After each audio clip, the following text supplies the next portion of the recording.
वक्रतुंड महाकाय सूर्यकोटी समप्रभा निर्विघ्नं कुरु मे देव सर्वकार्येषु सर्वदा सर्वमंगलमांगल्ये शिवे सर्वार्थ साधिके शरण्य त्र्यंबके गौरी नारायणी नमोस्तुते। जय जय रघुवीर समर्थ। पांडुरंग परमात्म्याच्या चरणी नतमस्तक हो श्री गणेशाला वंदन करून सर्व संतांच्या चरणी नमस्कार करून श्री सद्गुरु चरणी शिरसाष्टांग नमस्कार घालून आजच्या या सेवेच्या 162व्या भागाला आपण सुरुवात करत आहोत। आतापर्यंत आपण 161 भाग श्रवण केलेले आहेत आणि आजचा जो भाग आहे तो भाग क्रमांक 162। आपण विवरण घेत आहोत दासबोध या ग्रंथातील पहिल्या समासातील पहिल्या दशकातील पहिल्या समासातील 30व्या ओवीवर। नासे अज्ञान दुःख भ्रांती शीघ्रची येथे ज्ञान प्राप्ती ऐसी आहे फलश्रुती ये ग्रंथी। माणसाकडे अनेक प्रकारचं अज्ञान असतंय आणि अज्ञान हे जन्मदात असतंय, अर्थातच जन्मा जाये ते अज्ञान।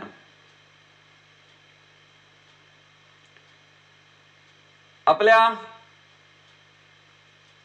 काही वेळेला परंपरेनुसार चालत आलेलं अज्ञान, काही वेळेला आपल्याला जो संघ असेल त्या संघामुळे प्राप्त झालेलं, त्या संघामुळे आपल्याकडे निर्माण झालेलं अज्ञान,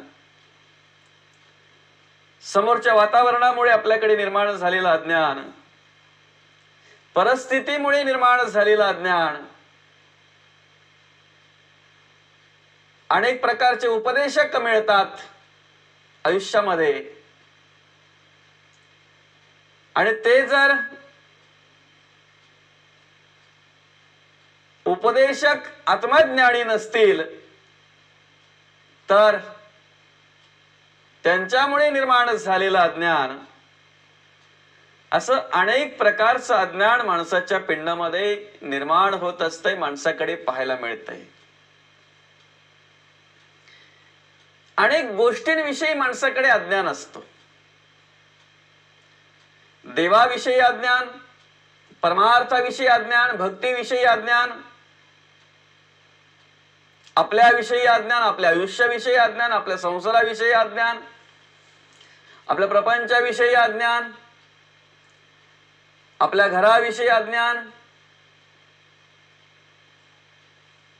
अनेक प्रकारचं अज्ञान। अज्ञानाचे प्रकार अनेक आहेत, पण प्रकार जरी अनेक असले तरी एका श्रवणातूनच ते अज्ञान समूळ नष्ट होत असते। ह्या श्रवणातून त्या अज्ञानाचं निरसन होत असते, संतांच्या श्रवणातून त्या अज्ञानाचं निरसन होत असते। म्हणून समर्थाने या ठिकाणी मांडलेलं आहे, नासे अज्ञान दुःख भ्रांती। अज्ञानामुळेच माणसाला दुःख प्राप्त होत असते, कारण तो अज्ञानातून अनेक गोष्टी करत असतो। जर एखाद्या प्रकारचा आजार माणसाच्या शरीराला निर्माण झाला, शरीराला जर एखाद्या प्रकारचा आजार झाला तर त्यासाठी आहेत ना सगळ्या काही प्रकारची औषधं, गोळ्या, डॉक्टर उपचार सगळं ठेवलेलं आहे। आणि त्या औषध उपचारातून, त्या डॉक्टर उपचारातून त्याचं निदान लागणार आहे। त्या आजाराचं, ते आजार वेळेवर जर पथ्य केलीत आणि औषध जर घेतलं, नियमाप्रमाणे जर राहिलो तर नक्कीच त्या आजारावर सुद्धा मनुष्य मात करतो, निरोगी होतो मनुष्य।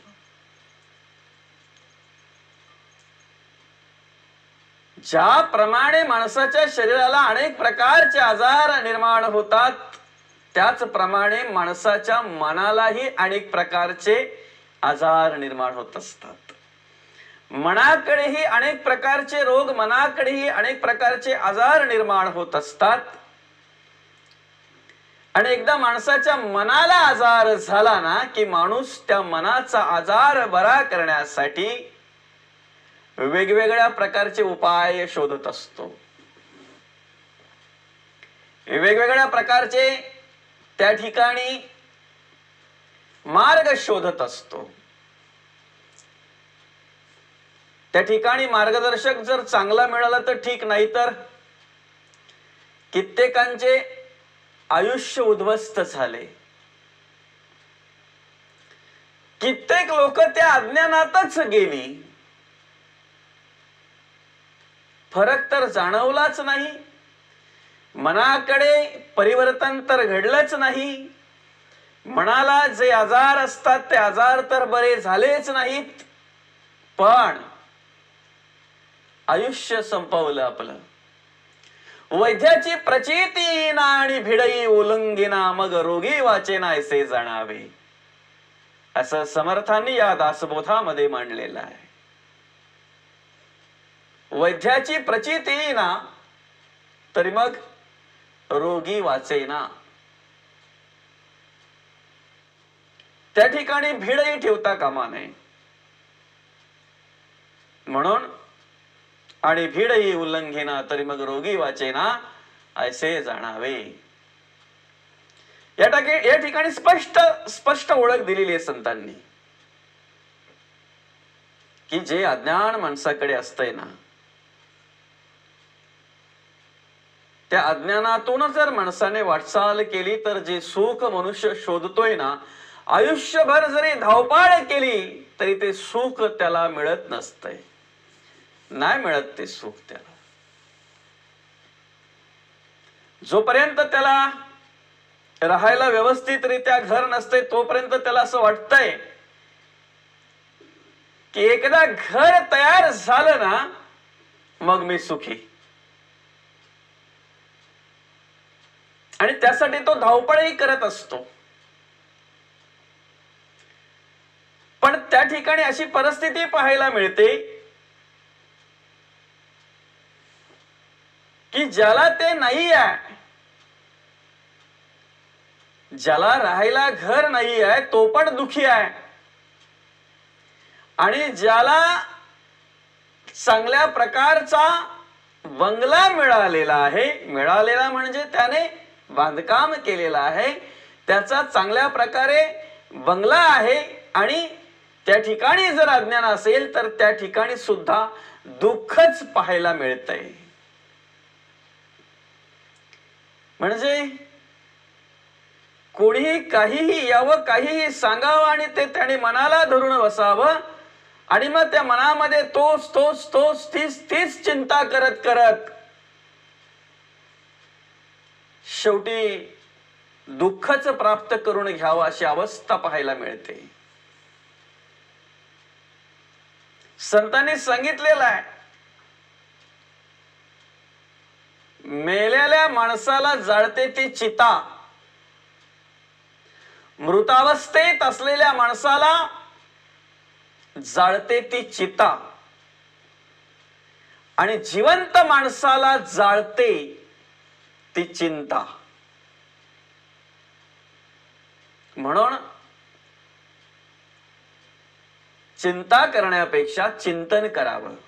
देवाचं चिंतन जर केलं तर जे बंगल्यातही सुख नाही ते झोपडीत सुख प्राप्त झाल्याशिवाय राहणार नाही.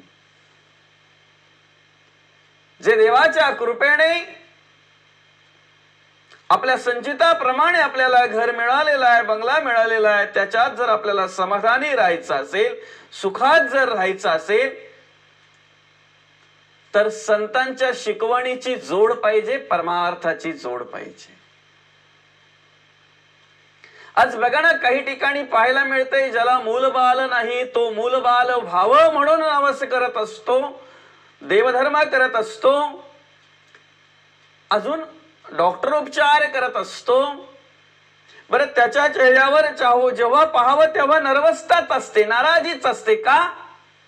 15 वर्षे झाली हो, 10 वर्षे झाली हो, 12 वर्षे झाली हो, साहजिकच आहे. ज्याला घर राहण्यासाठी नाही आहे तो दुखी असणं साहजिकच आहे. ज्याला पुत्र प्राप्ती व्हावी किंवा कन्या प्राप्ती व्हावी असं जर वाटत असेल आणि त्याला कन्या किंवा पुत्र जर नसेल तर त्याला दुःख प्राप्त व्हावं सहजच आहे. मनाला त्याच्या कुठेतरी वाटावं दुःख हे सहजच आहे. पण मग ज्यांचे चार चार आहेत ते पण दुःखी आहेत. आज काही ठिकाणी अशी अवस्था पाहायला मिळते की चारही मुलं चांगल्या प्रकारे सुशिक्षित, चांगल्या प्रकारे मोठ्या पगाराच्या नोकऱ्या, पण असं असताना सुद्धा त्यांचे आई वडील वृद्धावस्थेमध्ये दोघाच एखाद्या घरामध्ये एखाद्या खोपट्यामध्ये राहत असतात. असे कित्येक ठिकाणी दृश्य पाहायला मिळते. मग त्यांना विचारलं, त्यांनी तेच उत्तर दिलं की काय काय केलं ह्या मुलांसाठी, ह्या मुलांच्या शिक्षणासाठी, ह्या आमच्या मुलांनी मोठं व्हावं म्हणून काय काय केलं. पण मग जे समाधान हवं होतं, जे सुख हवं होतं, जी कल्पना आम्ही केली होती की 4 पोरं आहेत, आम्हाला काही कमी नाही आहे, कधी रडण्याची वेळ येणार नाही, कधी कोणाकडे हात पसरण्याची वेळ येणार नाही, कधी कुठल्या गोष्टीची कमतरता जाणवणार नाही, भासणार नाही असं वाटलं होतं. पण आज त्या वृद्धावस्थेमध्ये ती आजी बिचारी जे काही जमेल ते बनवते आणि ते बनवलेलं जे काय असेल ते गोड धोड, कधी आळणी, कधी तिखट, कधी खारट, कधी जसं मिळेल तसं बिचारी दोघेही खात असतात आणि तसे दिवस काढत असतात. पाहायला मिळतं काही ठिकाणी अशा अवस्था.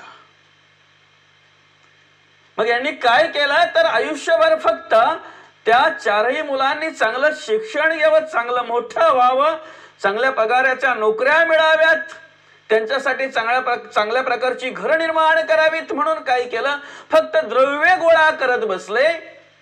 म्हणून संतांनी सांगितलेलं आहे की अर्थ गोळा करता करता माणसाने माणसाच्या आयुष्यामध्ये पैसा कमवता कमवता, अर्थ गोळा करता करता संस्कार ही आपल्या मुलाबालांसाठी कमवले पाहिजेत, ठेवले पाहिजेत. ते संस्कार महत्वाचे असतात. मग त्या ठिकाणी अवस्था एक संतांनी जाणीव करून दिली की अरे सत्संग जर असेल, संतांचा संग जर असेल तर संत प्रथम ओळख करून देत असतात.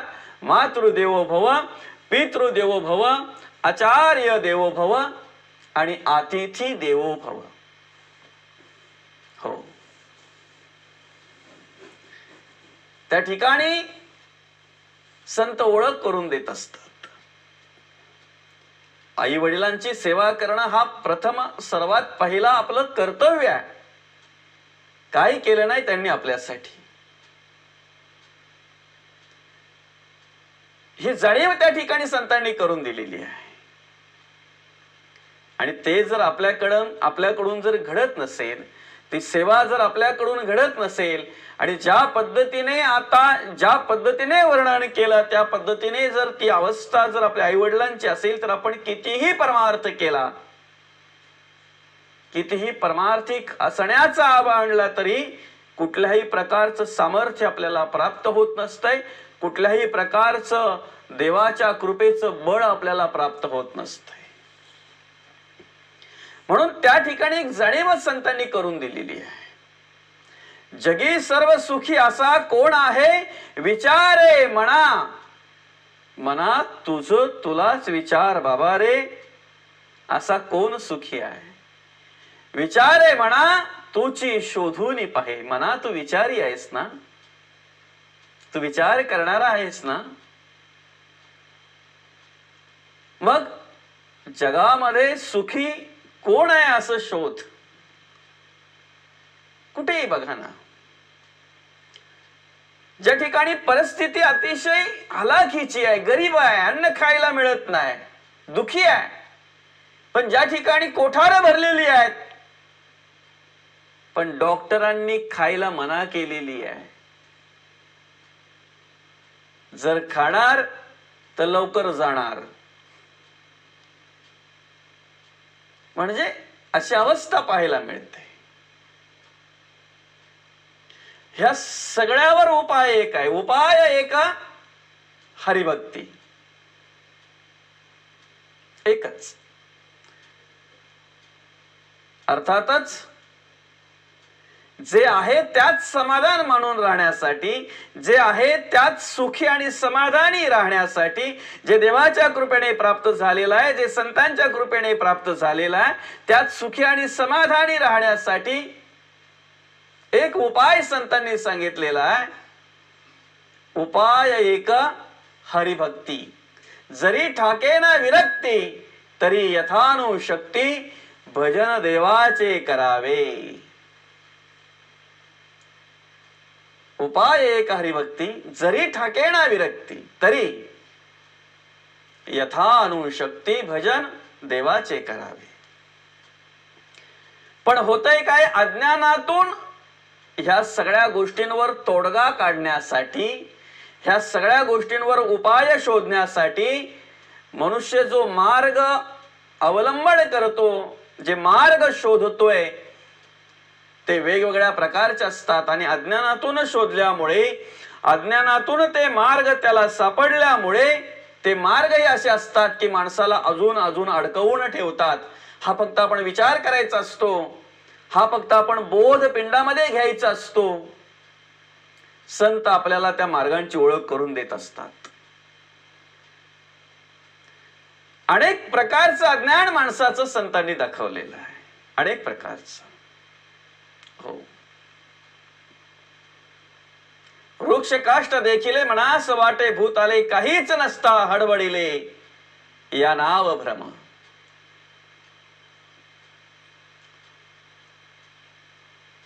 माणसाच्या मनामध्ये जर ती भीती निर्माण होत असेल, ती भीती असेल, तर मग त्याला समोर त्याच पद्धतीने तशाच प्रकारचं दृश्य पाहायला मिळतंय. म्हणून अर्थातच जर पाहायला गेलं, पिंडामध्ये जर देवाचं नामस्मरण असेल, परमार्थ असेल, संतांचे विचार असतील, तर समोर कुठल्याही प्रकारचं काही दृश्य जरी उभं राहिलं तरी त्या ठिकाणी त्या पांडुरंगाचंच दर्शन होत असतंय, त्या श्रीरामाचंच दर्शन होत असतंय, त्या भगवंताचंच दर्शन होत असतंय. त्या ठिकाणी जाणीव करून दिली. वृक्ष काष्ट देखिले मनास वाटे भूत आले. माणसाचं मनच भूत आहे. समर्थाने स्पष्ट मांडले या दासबोधामध्ये, या ओवीमध्ये. नासे अज्ञान दुःख भ्रांती. एकदा काय माणसाला श्रवण झालं, आत्मज्ञानाची प्राप्ती झाली, संतांचा संग प्राप्त झाला की अशा कुठल्याही प्रकारचं अज्ञान माणसाच्या पिंडात शिल्लक राहत नाही. हे अज्ञान कुठल्या ठिकाणी पाहायला मिळतंय, कोणत्या ठिकाणी पाहायला मिळतंय, तर ज्या ठिकाणी संत चरण नाही, ज्या ठिकाणी संतांची शिकवण नाही, त्या ठिकाणी नुसतं काहीतरी झाडाचं अक्राळ विक्राळ रूप जरी बघितलं ना अंधारामध्ये, तरी त्याला भूतच दिसत असते. पण तिथे एक जाणीव संतांनी करून दिली की बाबा रे, माणसाच्या मनाच्या भूता एवढं दुसरं मोठं भूत दुसरं कुठलंच नाही. मनात आलं ना माणसाच्या की चांगला माणूस पण वेडा होतो. हो, चांगल्या प्रकारे संसार त्यांचा चालू होता. गोजीरवाणी पोरं बिचारी मस्त अगदी आनंदात संसार होता. सुख शांती आणि समाधान त्या संसारामध्ये होतं. पण काय भूत त्याच्या मनात शिरलं काय माहिती. अज्ञानातून त्याच्या मनामध्ये काय भूत शिरलं कुणास ठाऊक. ते समाधान बाजूला झालं, ते सुख बाजूला झालं. जो संसार आनंदाचा होता, जो संसार सुखाचा समाधानाचा होता, त्या ठिकाणी दुःखाचे काटे टोचायला लागले. त्या भ्रमामुळे, त्या मनाकडे आलेल्या वेगळ्या विषयामुळे, वेगवेगळ्या विचारामुळे परिस्थिती अशी निर्माण झाली की चांगला सुशिक्षित असलेला माणूस वेडा झाला. म्हणून सगळ्यात मोठं भूत जर असेल तर मन, आणि त्याच्या पलीकडे माणूस आयुष्यभर अडकून राहतो.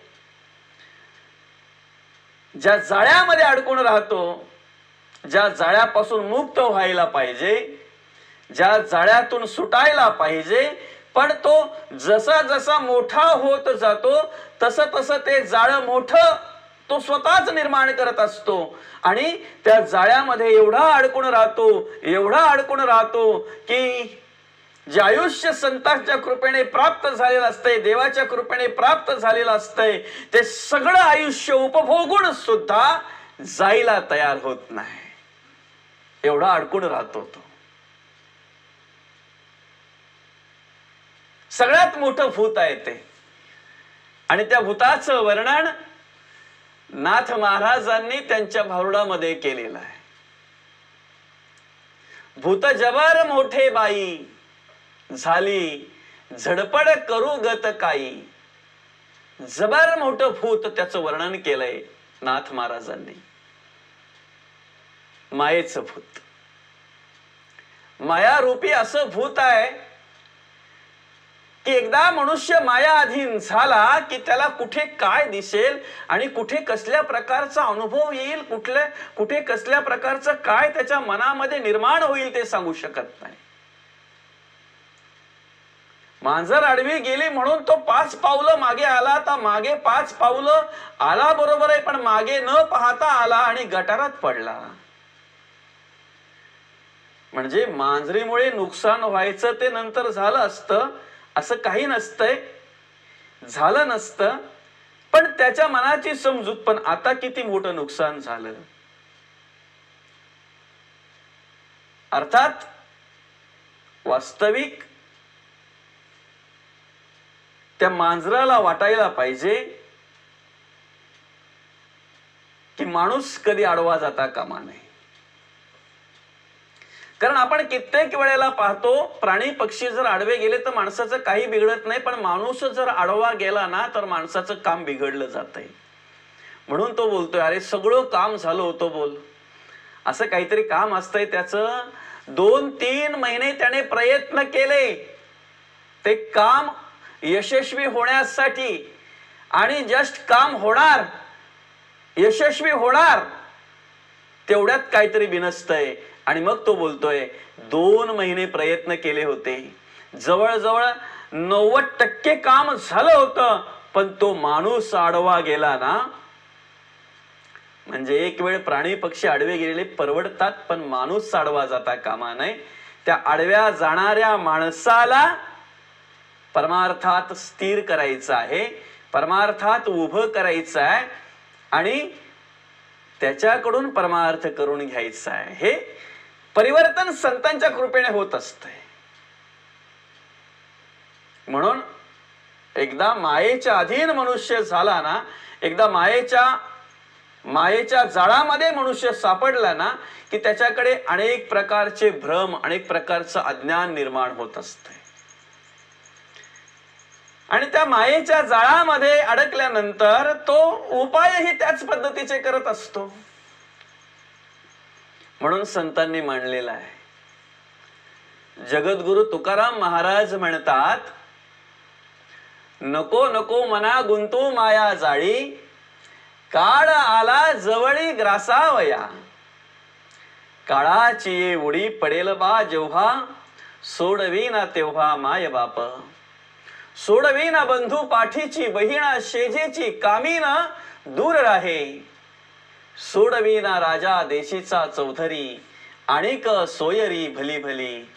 म्हणून तुका म्हणे तुला सोडविना कोणी, एक चक्र पाणी वाचोनिया.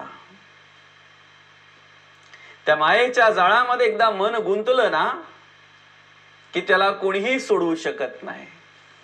कारण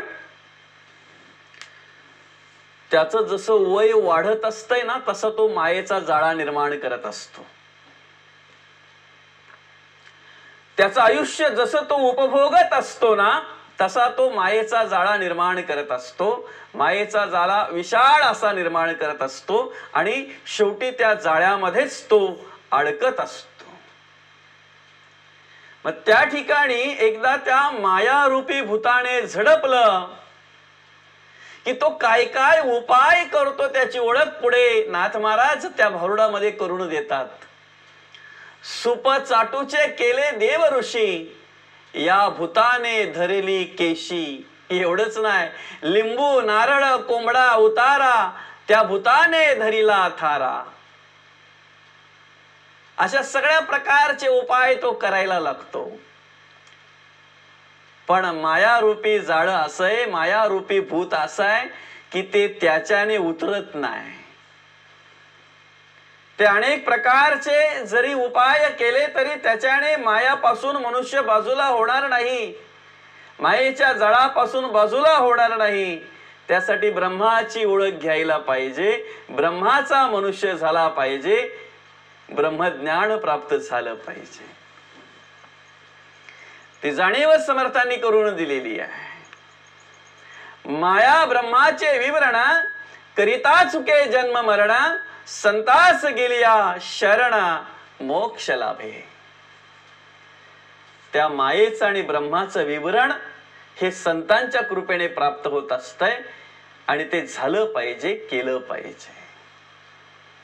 माया ब्रह्माचे विवरण करिता, करीत असाल तर चुके जन्म मरण, करत नसाल तर करा करिता. आणि माया ब्रह्माचं विवरण करिता मग चुके जन्म मरण. पण त्यासाठी काय करावं, माया ब्रह्माचं विवरण करण्यासाठी काय करावं, संतांचं गेली या शरण मोक्ष लाभे. संतांना शरण गेलं पाहिजे, संतांच्या चरणी स्थिर राहिलं पाहिजे, संतांचं श्रवण केलं पाहिजे, नामस्मरण केलं पाहिजे, परमार्थ केला पाहिजे, भक्ती केली पाहिजे. अन्यथा किती जरी वेगवेगळ्या प्रकारचे उपाय केले तरी त्या मायेच्या जाळातून मनुष्य सुटत नाही, उलट अज्ञानातून अजून अडकत जातो. अज्ञानामुळे नको नको ते उपाय शोधत असतो, नको नको ते उपाय करत असतो आणि मग शेवटी अवस्था अशी होते, जे होतं तेही जातंय आणि जे मिळायचं तेही जातंय. अशी अवस्था होते माणसाची. कित्येक ठिकाणी त्या अज्ञानातून आयुष्य उद्ध्वस्त झालेली माणसं पाहायला मिळतात, परंपरा उद्ध्वस्त झालेली माणसं पाहायला मिळतात, परंपरा त्या अज्ञानातून. आणि त्याच ठिकाणी जर त्या अज्ञानापासून बाजूला व्हायचंय, मुक्त व्हायचंय, त्या अज्ञानाचं त्या ठिकाणी निरसन करायचंय, त्या आत्मज्ञान त्या ठिकाणी प्राप्त करून घ्यायचंय, ब्रह्मज्ञान त्या ठिकाणी प्राप्त करून घ्यायचंय, तर समर्थांनी स्पष्ट मांडलेलं आहे. श्रवण केली आणि प्राप्त काय आहे, नासे अज्ञान दुःख भ्रांती. कशा प्रकारे अज्ञान समूळ नष्ट होत आहे याचं चिंतन आपल्याला करायचं आहे पुढच्या भागामध्ये. तत्पूर्वी झालेली सेवा समर्थांच्या चरणी अर्पण करून आजच्या या सेवेला या ठिकाणी पूर्णविराम देऊया. रामकृष्ण हरी, रामकृष्ण हरी, रामकृष्ण हरी.